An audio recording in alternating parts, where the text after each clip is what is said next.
everyone. I'm Julie. And I'm Jenny with a G. We're cousins and best friends who live on opposite ends of the country, so we decided to start a podcast. Welcome to Get Funny. Happy Jenny DeMayo! Oh my gosh. Happy Jenny DeMayo. A month full of festivities. I don't know why, because I have your wish list in many places, and including saved on my Amazon account, but for some reason I was like, maybe she added a different one to her birthday website. And so I just went to, the old Firefox internet browser, and I typed in jennydemayo.com. And it took me there. Isn't it great? It's by far the best thing I've done. Yeah, by life? far. Oh, okay. That's fine. Yeah, for sure. For sure. Cool. I'm so excited. Who am I to push back on that? Excited for you and your birthday month, the festivities. You're lying. Sometimes I'll just pick an episode at random and I'll go back and listen to it. And I just so happened, last week, to listen to the episodes from Jenny DeMayo 2 years ago. Which is so crazy that it was 2 years ago. So I literally it was when you were in LA. Mm-hmm. And you had your nail situation. And we had that crazy waiter in Inglewood. And that crazy Uber driver. We were so crazy. It was just, not to toot our horns, but it was really funny. It's just all the time. As we say in this podcast, pretty much every episode, because it is our outro, we will be laughing. You might not be laughing. You might not. You probably, and that's not our problem. Aren't, but yeah. But no, I will say they are laughing, because remember that text I sent you this week, y'all. I think it was literally one of the most nicest things that you can hear when you're trying to just create something in the universe. We don't know what this is. We literally say it all the time. We don't know what we're doing here, but we know we're going to have fun. And one of my friends said to me, as she was talking about our podcast to other people, she goes, when you are in such a dark place and you get to listen to Jenny and her cousin laugh, it just makes you laugh. And it's a gift that you guys have to actually help us laugh through really tough times. So I just think it's an incredible honor. Thank you for listening. For those who keep coming back, and for those who are joining us for the first time, welcome. Yes, welcome. Yeah, that was, I told you via text, but that text literally, I was on my period. I was emotional, whatever. I'd be crying, first of all. I'm emotional already, so. It's a Thursday, we're going to cry. One thing about me is ABC, always be crying, okay? Ooh. That is my motto. I don't know, it just really made me feel really happy, and that was a really sweet text to receive, and really sweet of your friend to, first of all, be talking about our podcast to someone else is, crazy. Thank you already. Because, that's how I talk about podcasts to other people, because I love podcasts, too. But, yeah, that was really sweet, and it's so, going back and listening to our episodes, it's sad, but also funny in a way at how, things don't always change. Literally one of the episodes I was listening to from 2 years ago, what had just happened? They struck down Roe v. Wade. And yes. Tough time. And things were dark. And in that episode, I ended it by reading a poem. And girl, when I tell you, as I was listening, I was like, what? I read a poem? What poem? Poem. Exactly. What are we, live jam sesh? What is this? Apparently, we are a Def Jam poetry hour. I was so confused by myself, but it was so interesting because the poem that I read was so appropriate for where we are currently. It basically, now I don't remember exactly what the poem was called, but I think it was a Mary Oliver poem, but it was basically if you come across any bits of joy in your life, don't hesitate, embrace it, enjoy it, because life is so hard, everything is bad, things are terrible, the world is crumbling, so hold on to it where you can. And I was like, you are so right, girl. Past me. Us. But okay, I don't know if you'll hear that. There's some stuff going on in the alley. Things are hard right now.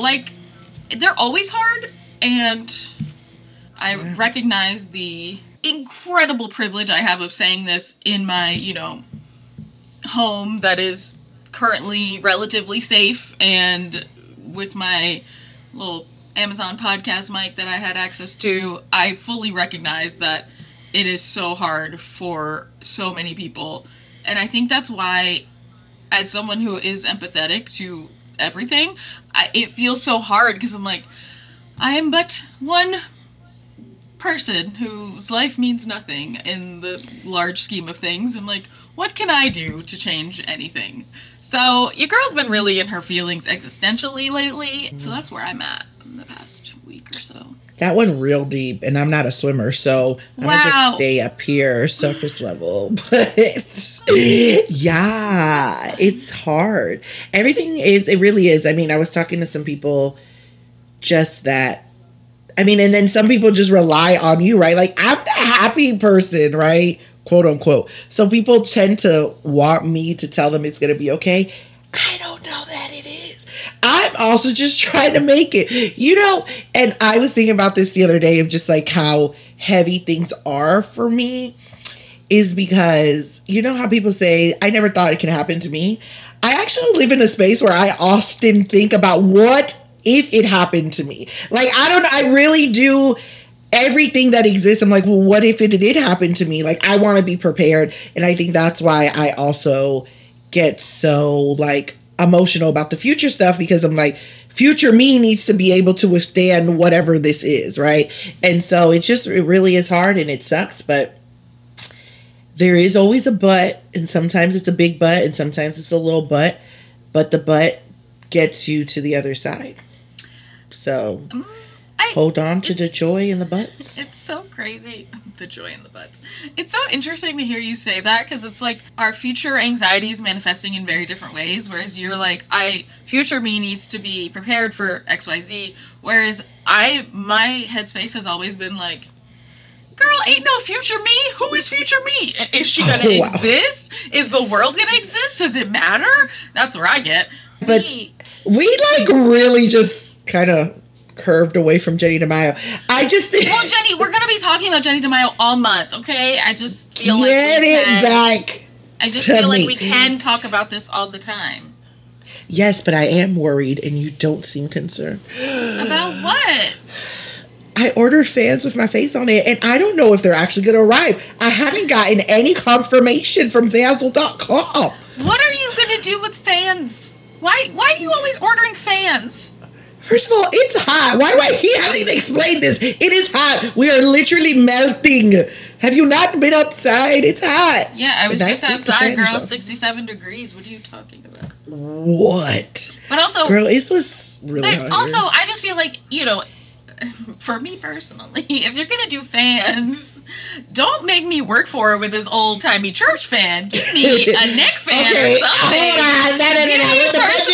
Yes. We do not have a sponsor for Jenny DeMaio right now. This is personally funded. I'm just saying. I am J-Lo right now. I am J-Lo self-funding this production, okay? Girl, I'm just saying, if you want to level it up, because, I was looking at my backpack the other day, just last week. Backpack. I'm sorry. I was looking at my backpack the other day, and I don't use the backpack very much anymore because I don't have an office that I go into. So I was working with a friend at a coffee shop. I took the backpack with me, and I opened it up, and I was like, is that Jenny? And it was your fan from your event that you had brought to me that I had in my office and literally put in my backpack. So what I'm saying is, you've had these fans already, girl. And now you're having the same fan. So why not do like a neck fan or, a cooling towel if you really want to keep people cool? Or a sweatband? I just feel the budget, a sweatband? No, the budget is not there yet. But you've got the budget for these M&Ms. Yes, I sure do. You saw them? You shot them with my little baby picture on them. Yes, this girl, Jenny is keeping the personalized M&M industry in business. Thank you. Sure am. Shout out to the Mars Corporation, I guess. Right. Is that who owns M&Ms? They do, and it's great. You can put your little picture on it, put your little logo on it. I love it. Absolutely love it. Do they give you an option to have anything besides a plain M&M? No, I wish. That's bullshit. Mars Corporation, step up your game, okay? I just I don't know. There's just something about putting your face on something that makes me happy. But in 2 years' time, I will decide to go a little bigger. There might be t-shirts, maybe even an umbrella. We'll see.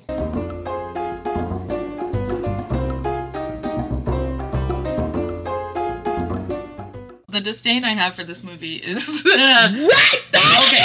Oh my god. Okay. Let's just. I hated this fucking we're talking. movie. Let me get. I'm pulling up my notes so I can have them. Okay. Yeah. Well, while you're, I should just intro. Yes. Okay. So for this week's Seat on Screen, we decided to go with the new, but not new, but kind of new, Anyone But You. Yeah, you're right. It is not new. It came out December 22nd, 2023. It was released in theaters, so it was a theatrical release. And the reason more people are watching it now, the reason we watched it now, is because it has recently come onto Netflix. So... Okay, let's just yeah. And so Jenny has extensive notes, which I think is crazy and also amazing. And the thing about this movie is that, were you familiar with the press tour that they had around this movie, or did that kind of miss you on the internet? A little bit. Like, it was like some people were saying, like, don't even watch it. Okay. And I was like, okay, whatever. I don't need to care about a movie that I'm not going to see. So go ahead. Okay. So it wasn't anything about the movie at that time. It was just that in the lead up to this movie being released, the two stars, Sydney Sweeney and Glenn Powell, play the two leads. They were on this press tour, and there were like all these rumors saying that like they had an affair while they were filming, and it's not true, girl. Spoiler alert: it's not true. Because as she'll say later, whenever her fiance was a producer on this film, so like her fiance was there all the time. But anyway, it was clear to everyone, I don't know how this became clear, but it just became very clear that they being just the people who made this movie, wanted to like drum up this publicity to get more people into the movie. Because like, it's natural when people hear like, oh my god, they had an affair. Like, well, now I gotta see the movie. This chemistry that was so undeniable. They have interviews where they're like, fake flirting, and it's so uncomfortable. So my experience with this movie was seeing all of these clips on Twitter and TikTok specifically. Emma Stone and Nathan Fielder did a promo for their project that was called The Curse, I think, but they were just basically parodying a commercial that Sydney Sweeney and Glenn Powell had done, and it is so hilarious and also so uncomfortable. And it also became a running joke in the writer's room, because we would like literally talk about this movie every week, it seemed like, because there was a new piece of like promo, and we would like watch the clips on the big screen in the writer's room. Just like, we were like, what is happening here? This is so upsetting. Yeah. So because of that, I didn't want to see this movie. Lo and behold, this movie gets so successful. Everyone's like, okay, the press tour was cringe. It was a little crazy, but it actually is a really good movie. So I was like, okay. And people were telling me this. Longtime listener Ellen told me that it was a cute movie. I was like, all right. And you know what? Those people lied. They all lied, because what's funny, after you said that, so the other background is I don't have access to Netflix, so I have to go to my parents' house to watch it, which isn't bad because I get to see them, whatever. And as I was playing it, I was like, apparently I had started it a while ago. Oh. And I had stopped it. And I was like, I wonder why. And now I know. Okay, how are we going to do this? Well, one thing I think we should say, which it is not something that the trailers made clear or anyone really talked about, is that this is a retelling of the Shakespeare comedy Much Ado About Nothing.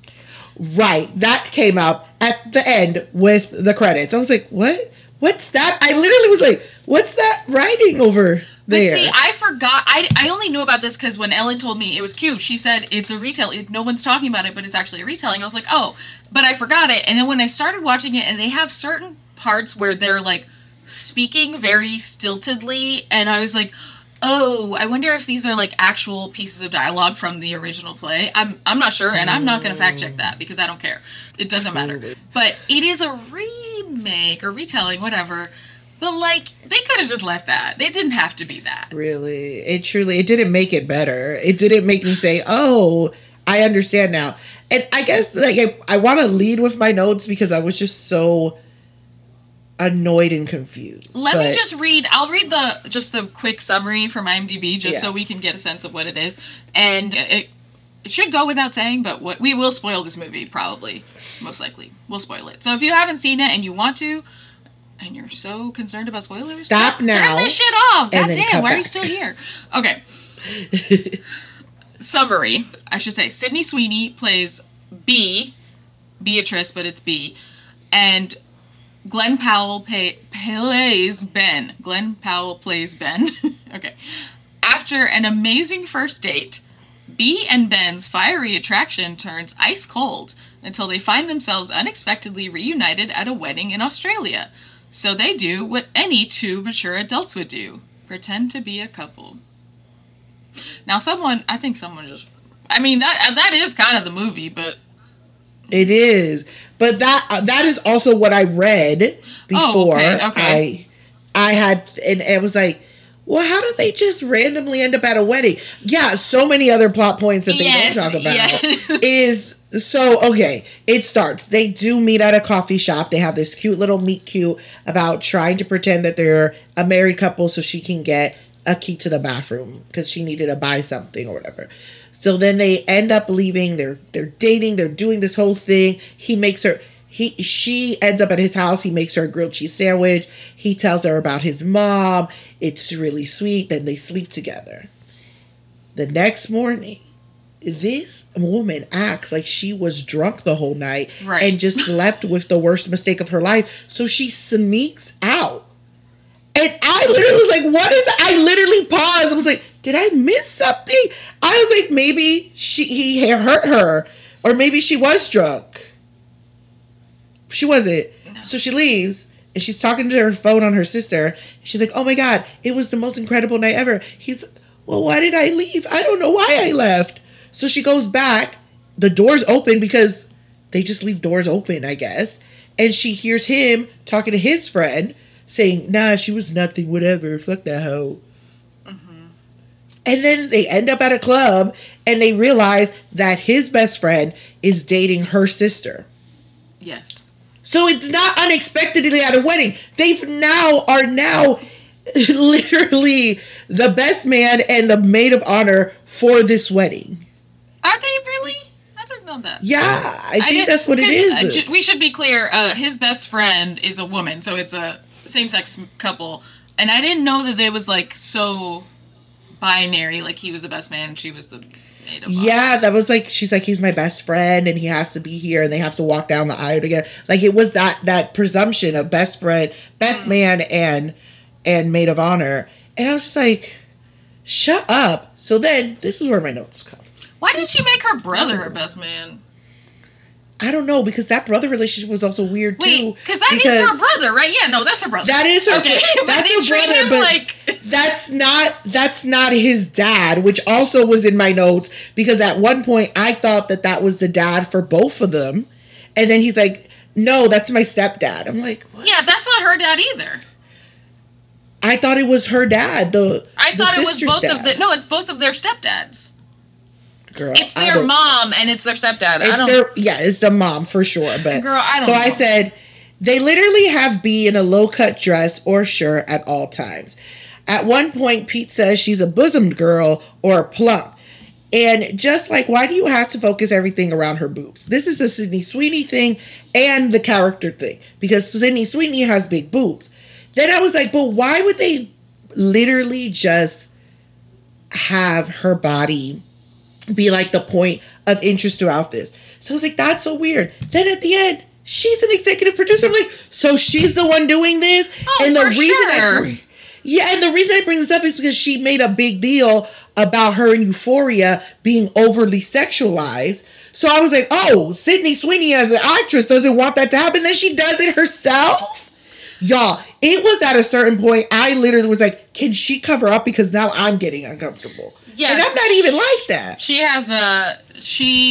has really nice boobs. But I also noticed it and I was like, I see this as someone who has big boobs. And I am fully aware that sometimes or all the time, something someone with small boobs wears is not going to look the same on someone with big boobs, and sometimes we get unfairly sort of like maligned when you're just trying to wear a shirt. But this wasn't that. This was like they were putting this bitch in bikinis that were on purpose, 2 sizes too small up top, and like, okay, we get it, you have nice boobs, but like that to me feels like a distraction because the movie didn't have...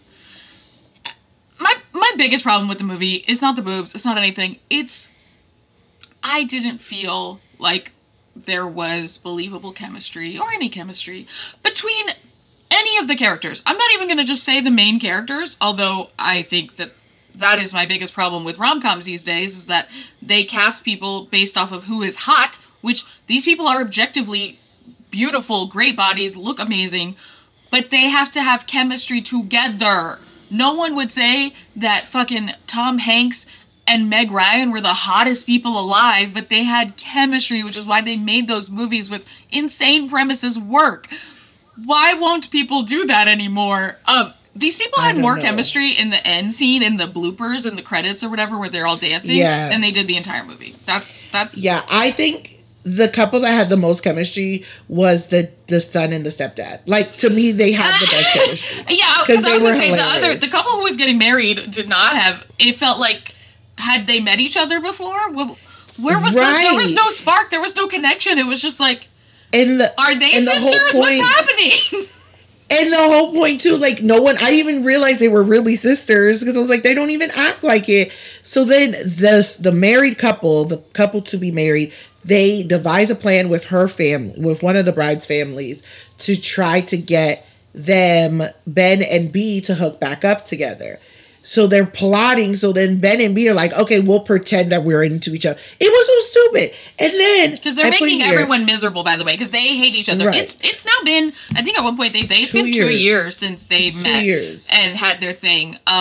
So they hate each other and they're ruining everything. And the brides are like, we don't want our wedding to be ruined. So, like Jenny said, they devise this plan to like get everyone to think that, to get B and Ben to think that the other one is like, still has feelings for them and whatever, and so then they can get together, but B and Ben figure this out very quickly. And what were you going to say? That I hated them. And I also hated particularly the plane scene. What was that? At first, when they showed the plane scene and she's literally climbing over her seatmate to get out. I was like, nobody does that when you're on a plane. Like, ever. In the history of ever do you climb over somebody. But then you're going to walk into first class. So he's in first class and she's in coach, and they make a thing when they get on the plane to Australia, by the way, just, yeah. And she sees there's a cookie on his desk or his little tray. So she wants when I tell you this scene was so weird, I paused the movie again because I was like, this is cringy. What are you doing? She then gets her sweater caught in his armrest and then has to struggle again, getting on top of this man. Her full ass on his face.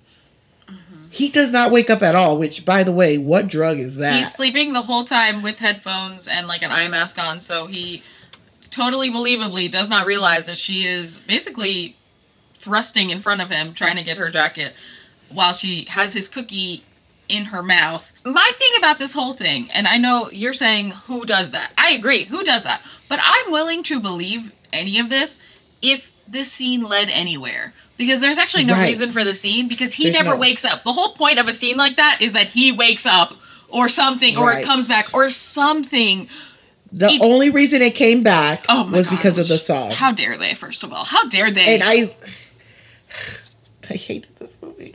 To the point of there wasn't chemistry. It really wasn't funny, except to me, was the stepdad and the son characters trying to make a play about what they were talking about.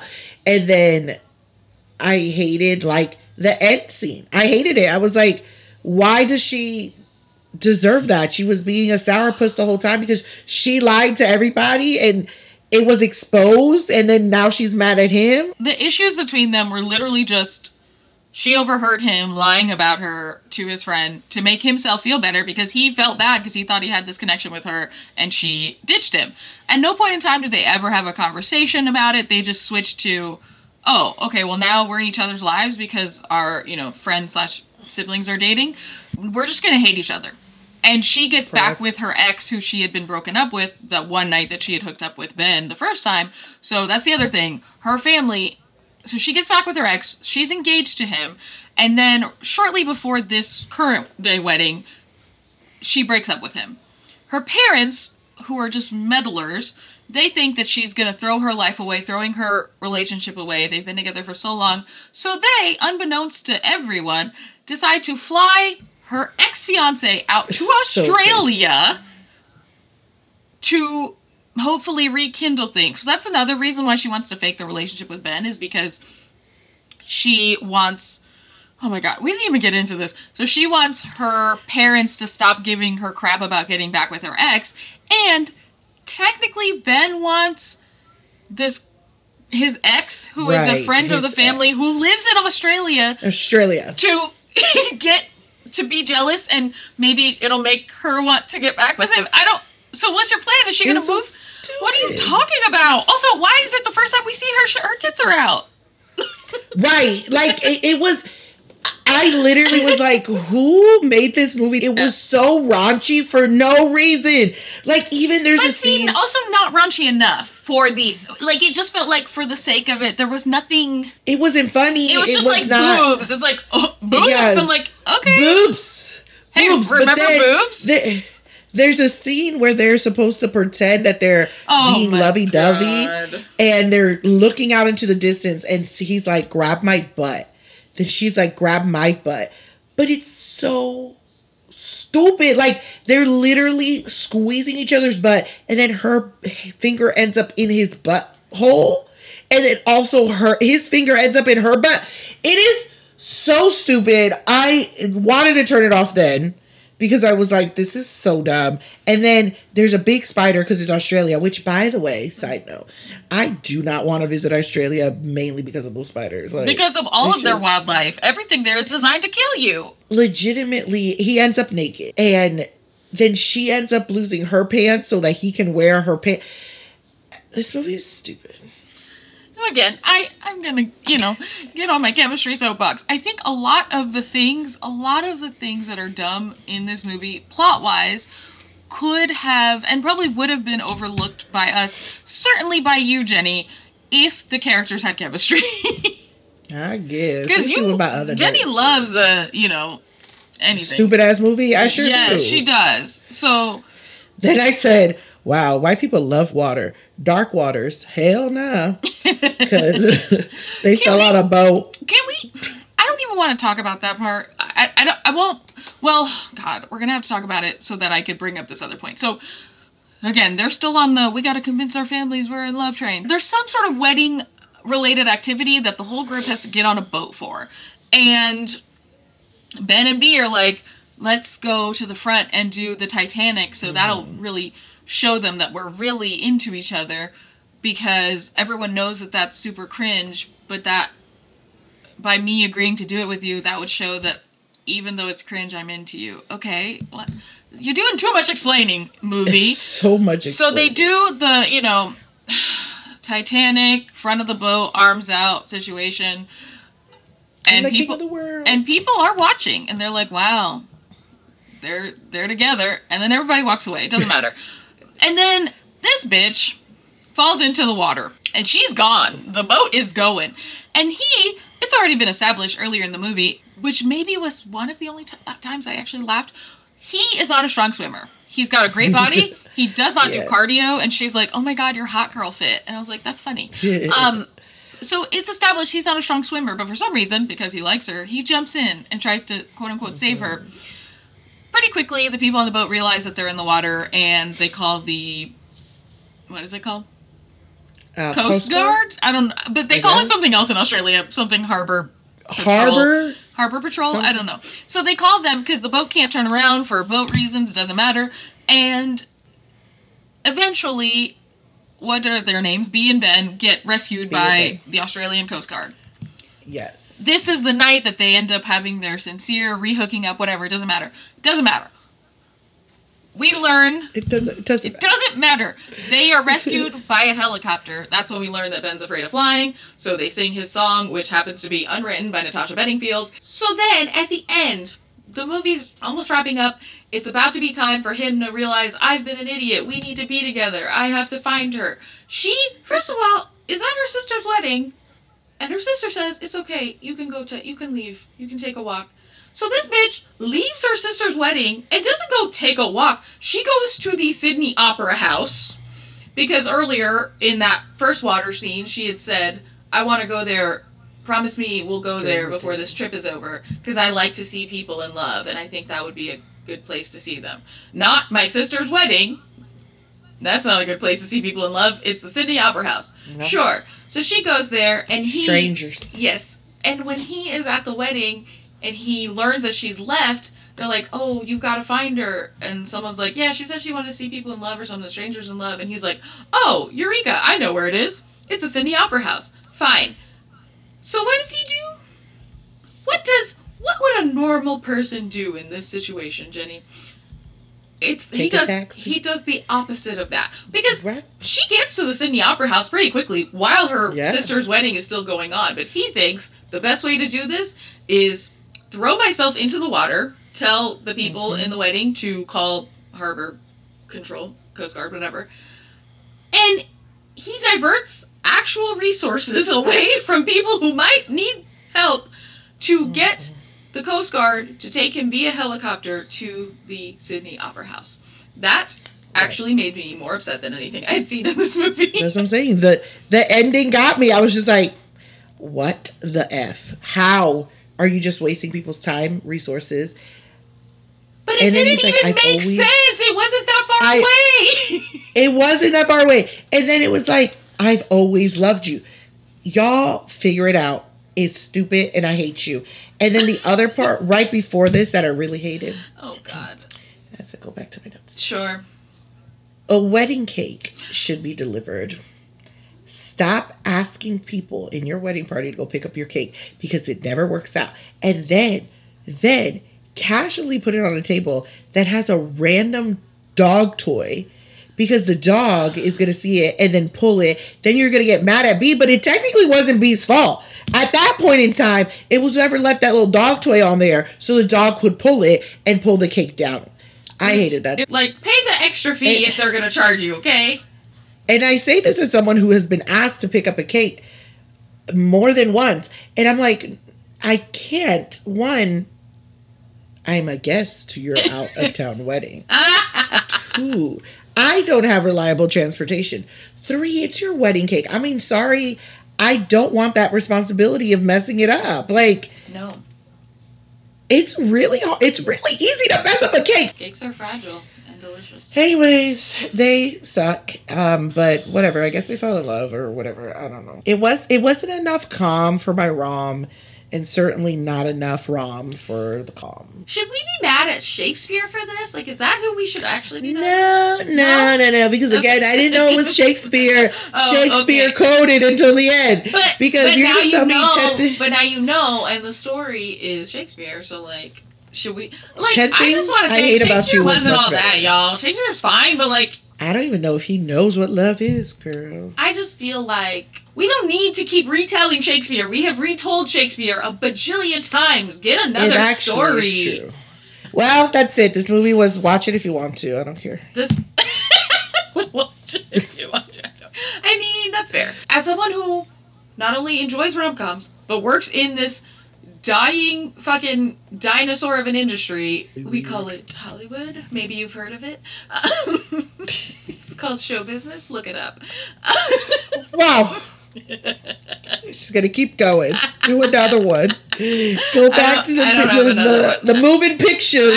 The moving pictures on the small and big screen. Someone who works in the talkies, as they say. It is wonderful that a film that is, I mean, it's based on IP and that it's based on Shakespeare, but like very loosely, let's just say that it's not a comic book. It's not a toy. It's not a game. It's not whatever. It's just a rom-com made with a pretty low budget and it made a lot of money, like the good old days, that is making me happy. Because even though Hollywood, the people who make the decisions, will probably take the wrong fucking takeaway from this, instead of making more low-budget movies that people want to see, they're just going to put Sydney Sweeney in 100 more things, which is probably fine. I'm sure she's good in some stuff. This wasn't the right vehicle for her. But objectively, I am happy. So if people want to watch the movie for that reason and make it so that, producers and Netflix now, because it's streaming on Netflix, make 10 more of these, I will be so happy for that. Because selfishly, I would like to make one and get paid for it so that I can support my dog.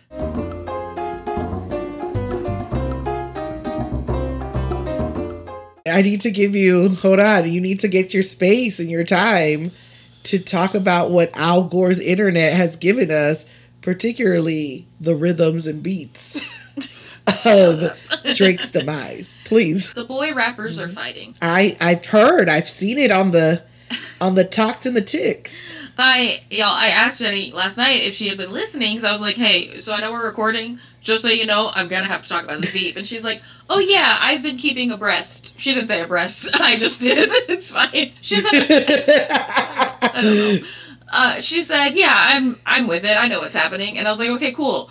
This is Drake's new song.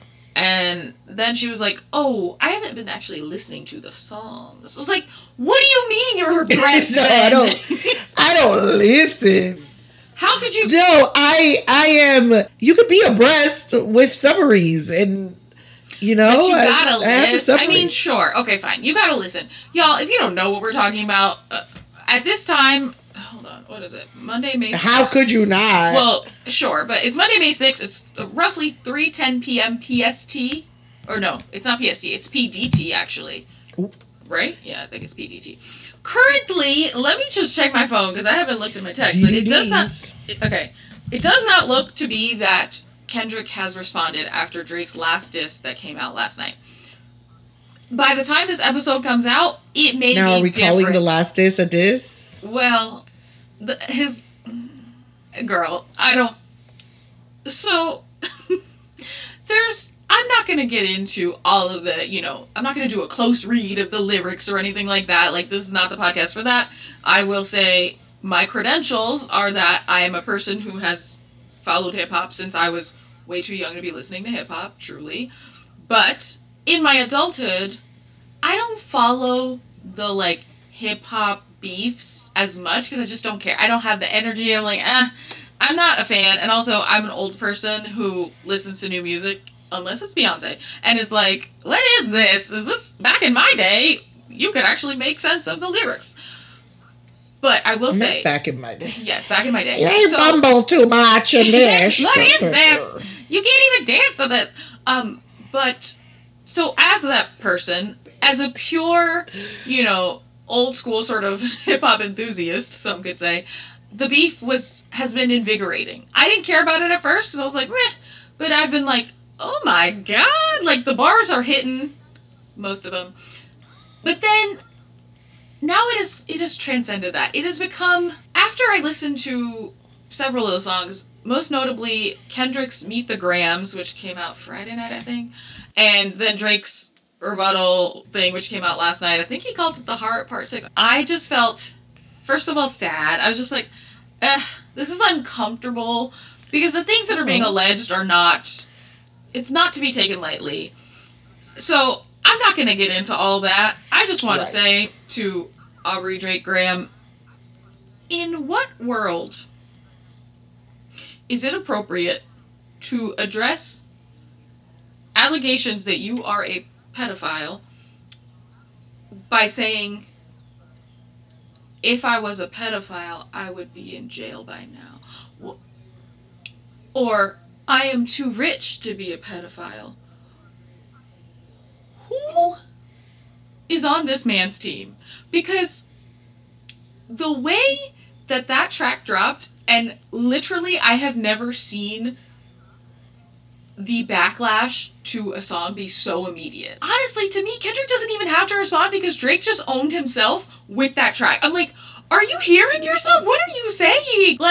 I just feel like, for a lot of reasons, these allegations about Drake were believable enough to people that he has to come out and address it. And I think when you're in that space, you've already lost, because why is it so easy for people to believe that about you? Even if you say it's not, because these rumors have been circling for years now about maybe not necessarily that you're a pedophile, but that you're a groomer, that you know, talk to younger, like, why were you a 30-something-year-old man texting a 13-year-old frequently about her love life? What are you talking about? If these things are true on either side, because Drake has accused Kendrick of beating his wife. Why, hip-hop, why, men, would you guys not, I don't know, make these things clearer sooner? Because these are actually big allegations, and so what you're saying is you were okay to just sit on that and, like, quietly dislike someone for such and such reason, and you're only using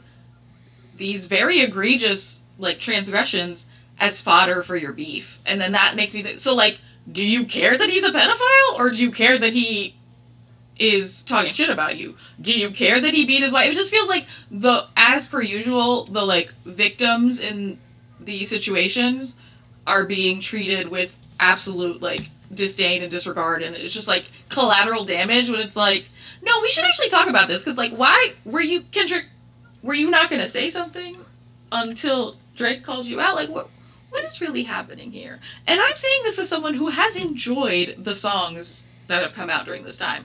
I have been playing the hell out of Kendrick's Euphoria, and Not Like Us specifically. Not Like Us, he dropped a certified club banger and also managed to call Drake a pedophile in the same song, which is like, the cognitive dissonance is actually crazy. Yeah, those are my thoughts on it. What's going on? What have you managed to absorb from this part of the internet, not hearing the songs? Yeah, not hearing the songs fully, pretty much all those same talking points that you've made. I think I don't follow rap in that way. I don't follow the artist.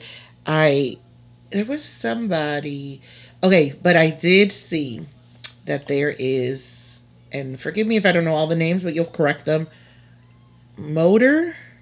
Metro. Young Metro has entered the chat. So Metro caught a stray on that one, and he was told, get your bitch ass back and make some more beats. So he did that, called Drizzy BBL, which is a song written by a comedian a couple of weeks ago. So Metro put a beat on it. But not only did he do that, he has then asked for people to come and make verses based on that beat.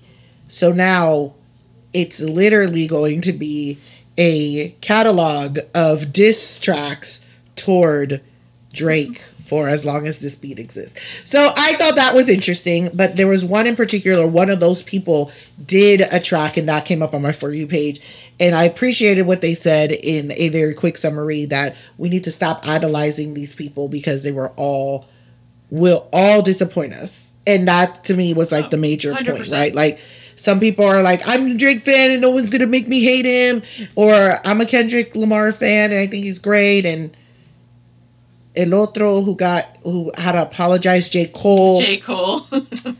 I think I have very much stopped the whole celebrities are incredible, because celebrities are faulty in that the fact that they're human. And they all are, to me, an actor, a writer, a producer, a rapper, a singer. They have to hone in on trauma that typically hasn't been addressed, so that they end up making money from that trauma. So whether they are trying to be funny about it, they're trying to dismiss it, whatever. This is why this industry is so terrible, because these are traumatic beings that are either doubling or tripling down on trauma to others because of what they've experienced. So to me, I saw another thing that said, like, all these battles are fake because it keeps people talking about y'all. But to that point, all of these people need to reevaluate, all go to therapy. And honestly, they're too rich. They are too rich. They need to give that money back to the community. And none of them has said anything about literally any other international issues that are happening. So I can't really take them all, any of them, seriously. And Drake has consistently been a disappointment, when he didn't get Rihanna. That's where I was like, oh, we need to stop with this Drake, honey. Because he has literally just been silly. I'm already defending people who don't need defending. Hello, J-Lo. But I can't take on another one. So you are correct. We cannot idolize these celebrities. Like, I will just say, I have not fucked with Drake as like a person or whatever for a long time because I feel like he moves crazy and has moved crazy. And I will fully say that I have danced to his music in clubs back when I went to clubs. Okay. He has made some hits. I will not deny that. But just the way he's moved in the past few years, it hasn't sat right with me. I wasn't a fan personally. I could tell that he, at the very least, did not like women, which is why in Euphoria, where Kendrick says, I think you don't like women. I was like, that's correct. And I don't mean that on some like, oh, is he gay thing? That is not what I mean. And that's actually not what Kendrick meant. He, at his core, dislikes women. And yeah, I think he needs to get right with himself about that. And I certainly was not a fan when he came out trying to shit on Megan. But whatever. None of these people are heroes. You're right. None of them have said shit about anything. I saw a tweet today that was like, this beef is bigger than just hip-hop. This beef is, what was it?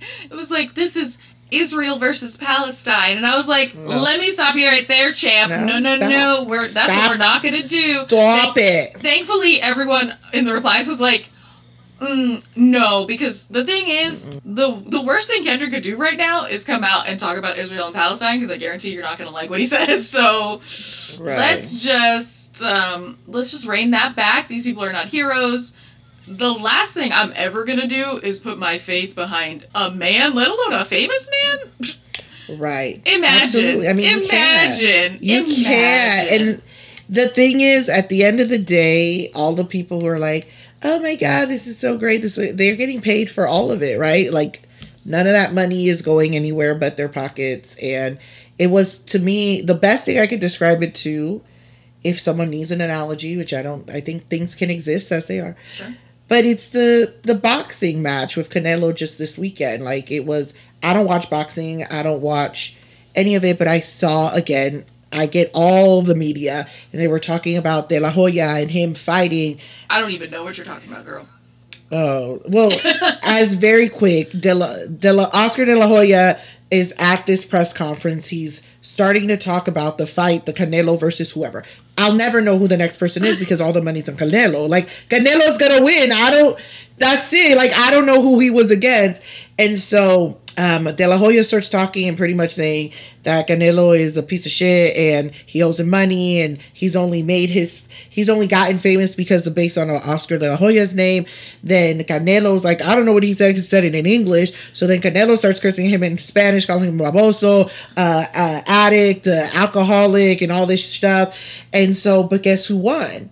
Canelo. Like, these are the things that they set it up. So the media is talking about it. So in a couple of weeks, Kendrick can say, I hate the way you talk. 10 things I hate about Drake. Sure. In a couple of years, they'll probably do a collab together. It's just like, this is what happens. And people forget and they just move on, and I hate it, and I hate it all. And they make too much money, and our teachers are suffering, and our paramedics are suffering. Girl, don't bring don't bring that into it. I will bring it into it because it's just ridiculous. Not you pulling a Julie. Stop it. Yes. What are you saying? I am sick of it. I'll just say, removing everything else that we have been talking about, the Kendrick song, Not Like Us, is actually so good, and I can't stop listening to it. I feel like he put crack in it. Like, did he put crack in it? It is. Have you listened to it? I have heard some. This is the one that says in A minor, right? Yeah. Is that yeah. So yes, I've heard a lot of it. But just listen to that. If you do nothing else after this podcast, just listen to that one song, Not Like Us. It is a fun summer song. I did forward you over. Just made me chuckle. Hold on. It was a tweet that said, "Who's the funniest rapper that could somehow get involved in the Drake-Kendrick beef?" And someone tweeted Lin-Manuel Miranda. I saw that. I did see that. That was funny and that one made me chuckle. Oh, that made me chuckle. Wow. That was good. Oh my God. When will we get the answers about Kendrick's baby mama and is Drake hiding another child? Lin-Manuel. Paciencia y fe. Stop. I am Usnavi and you probably never heard me. It's great. So that is... I'm here for it. It's so funny. He's a rapper that needs his glory. I have spent my time with this beef on Twitter almost exclusively, and it's funny to me what ends up like filtering down into Instagram specifically, because it's always, I don't think jolly is the right word, but it has much more of like a fun little like, oh, that is funny. Whereas Twitter, it'll be like something funny, but also something insane. Anyway, that is the internet, y'all. I mean, I know what you're gonna say, but like, what has brought you joy, and or what are you looking forward to? I'm looking forward to all my activities. I wish I could twirl in this little moment. A twirling moment would suffice, but tomorrow I have karaoke. Wednesday I have dancing. Thursday I have brunch, and I have hold on, brunch on a Thursday. Yes, with my parents. You know they unemployed, so retired. What are you brunch on a They Thursday? Unemployed. Okay. They unemployed, and they're like, we want to do something for you, and I'm like, well, who am I to deny you the opportunity to do for me? So I don't. And so we're going to brunch. And then I think they're also my friends. I have friends in my 70s and they're coming over. They're also unemployed. I mean, retired. And so we're going to just brunch. A little crew of us. And then Friday, I have happy hour. And then Saturday, I have a whole non-really planned out. Everybody just come over. It's like really funny. I just called it chillin'. I really don't have anything. I did see that lined up. I wanted to rent out the Clubhouse, but if anybody follows me on the internet, you've seen my issue with April's bitch ass. So my friend got me. This is great for a portable karaoke machine with 2 microphones. How cool. And it works. It's great. I'm so excited. So we could do a little karaoke. We could do a little games and, just chill. Legit, just chill. Cute. Wait, so are you inviting everyone to your house? Like, because you put that all on you put it all on the website. So, like, that's open for everyone. No, for the folks who RSVP. Well, yes, but I'm just saying, because, Jenny, you have a lot of friends. Like, what if they all come? They darn. I also want to be very clear. My friends don't be doing that much. And a lot of them don't live here. It seems like they do a lot, but okay. Well, that's exciting. A lot of them are kind. Yeah, I'm excited. So it'll be fun. It'll be a whole thing. And then, or not. I also don't want to get too excited. Stop it. Shut up. Stop it. Stop it.